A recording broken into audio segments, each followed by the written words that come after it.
আপনার প্রসাবের রাস্তা দিয়ে পু যাচ্ছে, আপনার প্রসাবের রাস্তা দিয়ে ঘন ঘন ডিসচার্জ হচ্ছে, আপনার প্রসাবের রাস্তায় টনটন করে ব্যথা করে, এরকমের লক্ষণ কি দেখা যাচ্ছে? মূলত এটা কিন্তু গনোরিয়ার একটা লক্ষণ। এই গনোরিয়া সম্পর্কে সংক্ষিপ্ত একটা ধারণা দেব, তো ভিডিওটা সম্পূর্ণরূপে দেখার অনুরোধ রইল। আসসালামু আলাইকুম রহমতুল্লাহি ওয়া বারাকাতুহু। আমি ডাক্তার মীর শহীদুল ইসলাম। আমার চেম্বার শুভেচ্ছা 255, ঐতিহ্যবাহী শেখঘাট, সিলেট। গুগলে গিয়ে ডাক্তার মীর শহীদুল ইসলাম কথাটি লিখে সার্চ দিলে আপনি আমার সম্পর্কে বিস্তারিত তথ্য পেয়ে যাবেন। জি দর্শক শ্রোতা, আলোচনা করব একটা যৌনব্যাধি, একটা এসটিডি নিয়ে, সেক্সুয়াল ট্রান্সমিট ডিজিজ নিয়ে আলোচনা করব। রোগটার নাম গনোরিয়া। এখন এই গনোরিয়াটা কি? গনোরিয়া একটা যৌনবাহিত রোগ, একটা জীবাণু দিয়া হয়ে থাকে। জীবাণুটার নাম নাইসেরিয়া গনোরিয়া। কেউ এটাকে উচ্চারণ করতে গিয়া নিসিরিয়া গনোরিয়া বলে, অসুবিধা নাই, তাও হবে। এটা সম্পূর্ণরূপে যৌন মেলামেশার পরিপ্রেক্ষিতে একজনের শরীর থেকে অন্যজনের শরীরে এটা ছড়িয়ে যায়। এর লক্ষণটা কি? শরীরে প্রথমত 5-7 দিনে তেমন একটা লক্ষণ থাকে না, এরপরে লক্ষণটা পায়। শরীরে জ্বর আসে, জ্বরটা 101 থেকে 102 ডিগ্রি ফারেনহাইটের ভিতরে থাকে। জ্বরটা সবসময়ই থাকে, ছেড়ে যায় না। অ্যানালজেসিক খাওয়ার পরও কিছু সময় ছেড়ে যাওয়ার পর আবার জ্বরটা আসে, কিন্তু তেমন কোনো ক্ষতিও করতেছে না। একটা ক্ষতি করতেছে, তার শরীরটা ঠান্ডা লাগে, গোসল করতে সে ভয় পায়। এই রুগী দেখতে দেখতে, রুগীর থেকে তথ্য নিতে নিতে আমি এক্সপার্ট হিসাবে আমি অত্যন্ত লেটেস্ট তথ্যটা আপনাদের মাঝে শেয়ার করছি। রুগী পানি দেখলে ভয় পায়, যেমন জলাতঙ্ক রুগীরা যেরকম পানি দেখলে ভয় পায়, সিপ্লিসির রুগীরাও পানি দেখলে ভয় পায়। অর্থাৎ পানিতে নামলে বা পানিতে গোসল করতে গেলে তার শরীরে একটা ঝাঁকুনি আসে, কম্পন আসে, এবং পানিতে নামলে তার পানিতে একটা পেশাবের বেগ আসে। এটাও কিন্তু গনোরিয়া রোগের কিন্তু একটা লক্ষণ। আরও কিছু লক্ষণ আছে,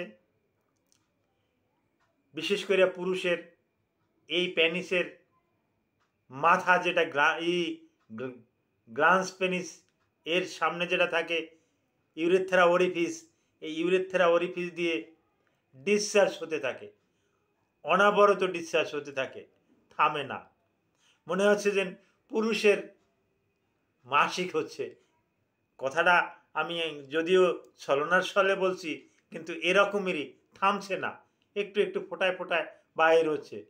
কেউ কেউ এরকমের আমার কাছে কেউ কেউ রুগী আসে, সে ওই গজ ব্যান্ডিজ এগুলো দিয়ে বেঁধে রাখে। কেউ কেউ আসে দেখি সে কন্ডম পরা অবস্থায় আসে, এরকমেরও আছে। এবং কিছু কিছু রুগীর ক্ষেত্রে এই পেনিসটা টান দিলে দেখা যাবে যে গরুর বান টান দিলে যেরকমের সাদা সাদা দুধ আসে, ওই পেনিসটাকে টান দিলে দেখা যাবে ওই রকমের সাদা ঘন একটা আঠালো পদার্থটা বাইর হয়েছে, এবং এটা অত্যন্ত অত্যন্ত দুর্গন্ধ। এই রকমের সমস্যা পুরুষদের। মহিলাদের ক্ষেত্রে এরকমের সমস্যা একটু কম পরিলক্ষিত হয়, কিন্তু বিশেষ করে ভ্যাজাইনাতে ইচিং, ভ্যাজাইনাতে জ্বালা পোড়া, ভ্যাজাইনায় ইনফেকশন, এগুলা হয়ে থাকে, কিন্তু সাধারণত উনি কম বুঝতে পারে।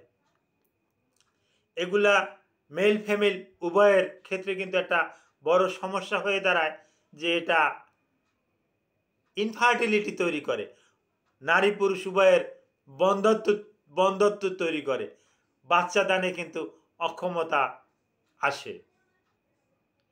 এই রোগ থেকে বাঁচার উপায় আপনাকে নিরাপদ যৌন মিলন করতে হবে, এবং আপনি অনিরাপদ যৌন মেলামেশা করলে অবাধে কিন্তু এটা ছড়িয়ে যাবে। প্রোটেকশন ছাড়া, যেমন কন্ডম ছাড়া আপনি এই যৌন মেলামেশা করতে পারেন না। আপনি আরও একটু জেনে নেওয়া ভালো, আপনি যার সাথে যৌন মেলামেশা করছেন তার, হোক পুরুষ হোক মহিলা, তার এই রোগের লক্ষণ আছে কিনা এটা জেনে নেবেন। জেনে নিয়ে ইন্টারকোর্স করলে ভালো হবে। যাদের ওই একাধিক পার্টনার আছে, একাধিক সেক্সুয়াল পার্টনার আছে, সেখান থেকে বেরিয়ে আসুন। এখানেও কিন্তু এরকমের সমস্যা হয়। এই রোগটা যে হয়েছে এটা বুঝবো কিভাবে? হ্যাঁ, আমাদের কাছে রোগীরা আসলে আমরা বেশ কিছু পরীক্ষা নিরীক্ষা দিয়ে থাকি। পরীক্ষা নিরীক্ষার মাধ্যমে আমরা রোগটাকে শনাক্ত করতে পারি, জানতে পারি যে এই রোগটা নিসেরিয়া গনোরিয়া দিয়ে হয়েছে। প্রাথমিক পর্যায়ে আসলে তাকে বেশ কিছু অ্যান্টিবায়োটিক ওষুধ দিয়ে তাকে কিন্তু সম্পূর্ণরূপে ভালো করা সম্ভব। কিন্তু এটা যদি সেকেন্ডারি পর্যায়ে চলে আসে তখন কিন্তু এটা একটু জটিলতা বেশি। এটা কিন্তু শরীরের সমস্ত অর্গানে ছড়িয়ে পড়ে, বিশেষ করে ভাস্কুলার সিস্টেমে কিন্তু এটা বেশি ছড়িয়ে যায়। কার্ডিয়াকে কিন্তু এই সমস্যাটা বেশি পরিলক্ষিত হয় পরবর্তীতে।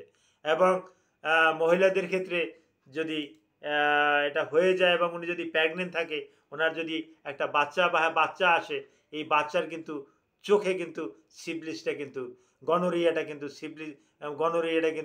চোখে কিন্তু ধরা পড়ে। তো কাজেই এরকমের রোগ হলে আপনারা কোনো রকমের অবহেলা করবেন না, যত দ্রুত সম্ভব ডাক্তারের কাছে চলে আসবেন। ডাক্তার আপনার রোগটা শনাক্ত করে আপনাকে ওষুধ দেবে, আপনি ওষুধ খাওয়ার পর আপনি ভালো হয়ে যাবেন। আপনি নিজে নিজে ফার্মেসিতে গিয়ে কোনো ওষুধ ধারণার উপর কিনে খেতে যাবেন না। বর্তমানে কিন্তু এটাই হচ্ছে, হ্যাঁ, লজ্জা সরমের কারণে ফার্মেসিতে গিয়ে বলে, নিজের কথাও বলে না, অন্য একজনের কথা বলে যে তার একটু এরকমের সমস্যা, আমার খালার ঘরের ভাই, আমার মামুর ঘরের ভাই, আমার চাচার ঘরের ভাই, তার এই রকমের সমস্যা, আপনি তো অভিজ্ঞ, আপনি কিছু ওষুধ টষুধ দেন। ওই ফার্মেসিওয়ালাও তো তখন সুযোগ পায়, তখন তার মন মতন বেশ কিছু ওষুধ টষুধ দিয়ে দেয়। এগুলো খেয়ে উপকার তো হয় না, আরও অপকার হয়। তো কাজেই এরকমের কোনো রোগের উপলব্ধি যদি আপনি বুঝতে পারেন, তাহলে যত দ্রুত সম্ভব একজন বিজ্ঞ ডাক্তারের কাছে চলে যাবেন। Thank you all.